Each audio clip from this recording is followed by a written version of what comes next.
Hindi ninyo ako laging kasama. Mapayapang araw ng Lunes Santo, kapanalig.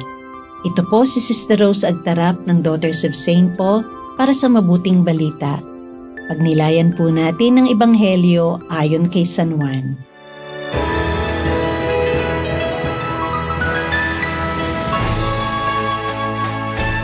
Anim na araw bago magpaskwa, pumunta si Jesus sa Betania na kinaroroonan ni Lazaro na pinabangon ni Jesus mula sa mga patay. Kaya naghanda sila roon ng hapunan para sa kanya. Naglilingkod si Maria at si Lazaro naman ay isa sa mga kasalo ni Jesus. Kinuha ni Maria ang 1 libra ng mamahaling pabangong mula sa tunay na nardo at pinahiran niya ang mga paa ni Jesus at pinunasan ng kanyang buhok ang mga paa nito. Napuno ng halimuyak ng pabango ang pamamahay. Sinabi ni Judas Iscariote na isa sa kanyang mga alagad na siyang magkakanulo sa kanya. Ano ito? May pagbibili sana ang pabangong ito sa halagang 300 denaryo para maibigay sa mga dukha. Sinabi niya ito hindi dahil may malasakit siya sa mga dukha, kundi dahil magnanakaw siya. Hawak niya ang pananalapi at nangungupit doon.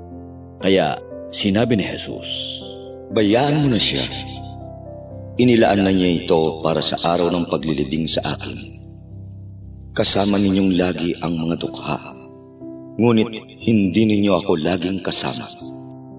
Marami sa mga Hudyo ang nakaalam na naroon siya.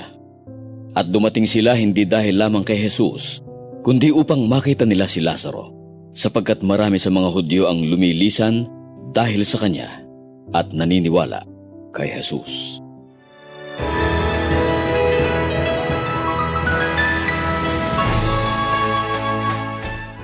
Isinulat po ni Sister Carmen Biliones ng Daughters of St. Paul ang ating pagninilay.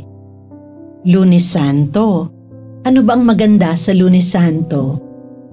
Inaanyayahan tayo ng Panginoong Hesus na buksan ang ating mga puso sa biyaya ng Diyos habang ginugunita natin ang kanyang pagdurusa at kamatayan sa krus.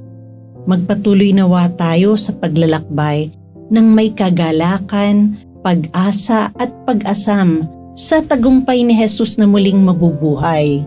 Sa Ebanghelyo ngayon, nakipag-ugnayan si Jesus sa kanyang mga kaibigan na taga-Betania, sina Lazaro, Marta at Maria. Gayon din sa isa niyang alagad, si Judas Iscariote na magkakanulo sa kanya. Napuno ng kagalakan ang magkakapatid na Maria, Marta at Lazaro sa dakilang biyaya ng Diyos, ang kaloob ng bagong buhay ni Lazaro at ang presensya ni Jesus. Ngunit kaawa-awa si Judas Iscariote dahil napuno ng kasakiman ang puso niya. Nagkunwari siyang nagmamalasakit sa mga dukha, ngunit puno pala siya ng inggit at kataksilan. Kapanalig, matutunawa tayo kay Maria, Marta at Lazaro, gayon din kay Judas Iscariote ngayong Lunes Santo.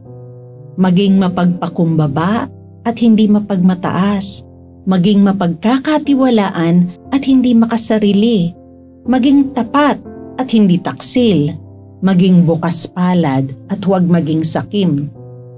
Mapuno nawa tayo ng pagpapala at panalangin ngayong Lunes Santo.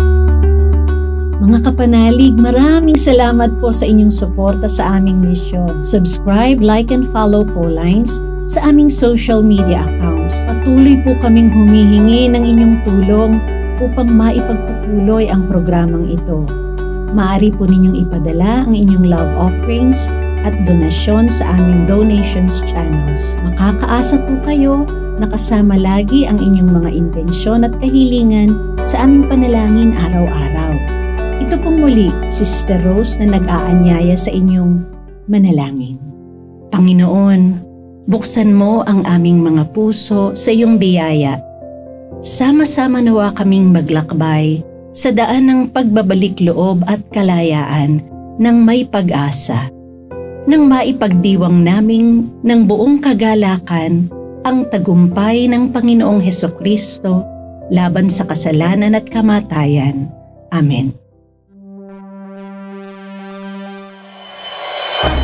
We are here to provide a new way of communicating and proclaiming the gospel.